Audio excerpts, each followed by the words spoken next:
culture, freedom, unique, vibrant. My name is Jaigan McKenley.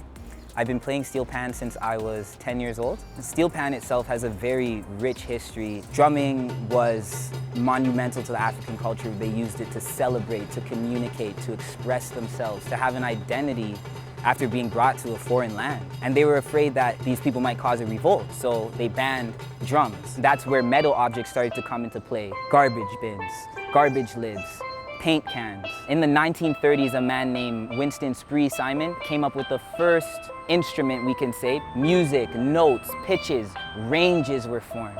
And in about 1941, a man named Elie Manette came up with the first steel drum as we know it today. The steel pan has definitely 100% brought me closer to my culture and my identity. My father straight up bought me a steel pan when I was 10 and said, you have to learn how to play this. This is what we do back home. The steel pan is Trinidad's national instrument, so it's a big source of revenue and pride for the country. I've never really traveled to Trinidad before. I was able to get a sense of the culture through my days in the panyard. A day in the panyard is like any day on the job or on the team. Some days feel like boot camp, and then some days it could feel like a party. It's amazing when all of us are on the same page, the same wavelength. Straight up, that's your family, that's your home away from home. It was a place to go when you didn't have anywhere to go. The panyard was there.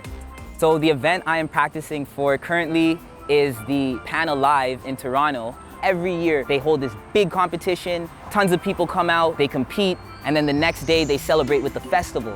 So Canada was thinking we should adopt this too. And just like in Trinidad, we get together, we put our hours in, we put the hard work in. Everything you've been working for matters. You have to get into the mind state of we're gonna play our song, we're gonna do our best. Then at the end, there's a silence. And then after that silence, the applause fills the stadium. That moment itself brings me back every time.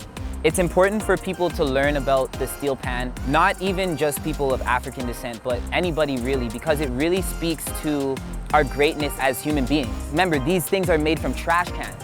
The idea of making something out of nothing is what human beings have been doing for years. We really are made to overcome, to grow, we're made to develop. When we finally are finished, we have this beautiful song that people can listen to, smile, dance to, relate to, or even say, what is that?